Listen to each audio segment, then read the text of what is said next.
He used to dig gravel for construction companies, he said, until they cut off his hand.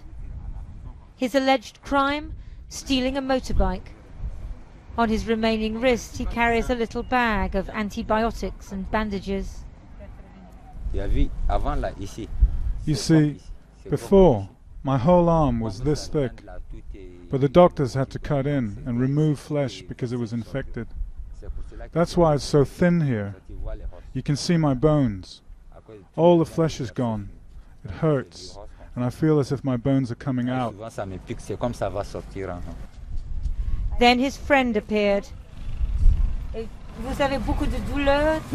Another of the 20 or so men who lost a hand or a hand and foot amputated under the harsh Sharia punishments the jihadis introduced in Gao. Neither man knows how he'll support his family now.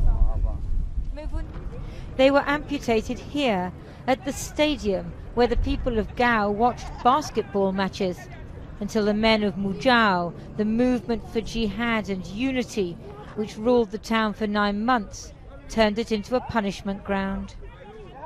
The sand has turned black. Local men told me this is where jihadis ground cigarettes into the earth and flogged smokers, just outside the mayor's office, which they used as an Islamic court.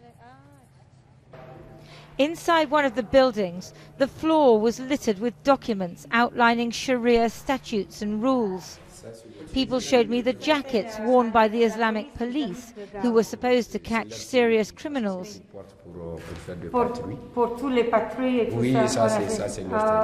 And those of the Hezbollah, or justice enforcers, who combed the town looking for women who weren't covered.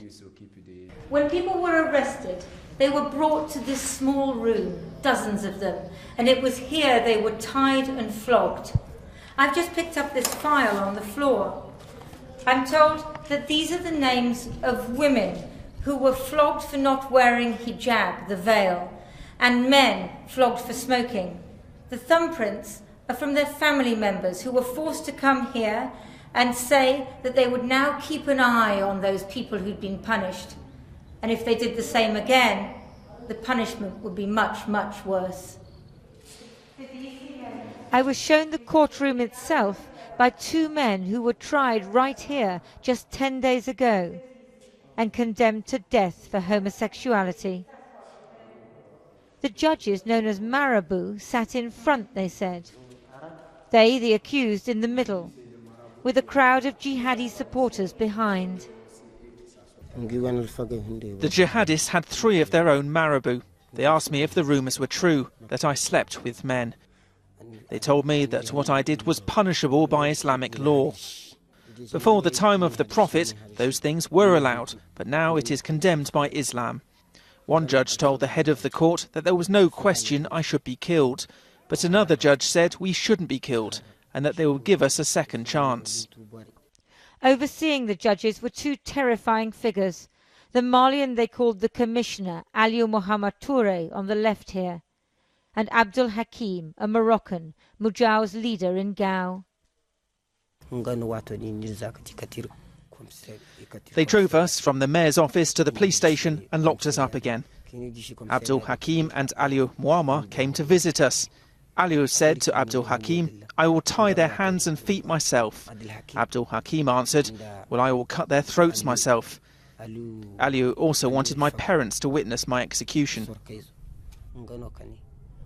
They were to be executed last Friday, until fate and the French intervened.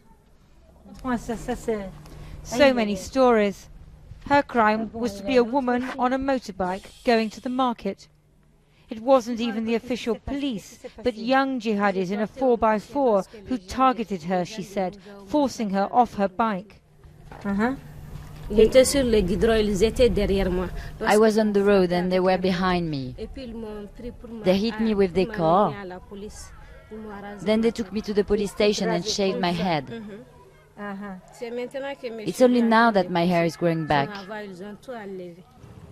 The victims of Sharia in Gao have one thing in common.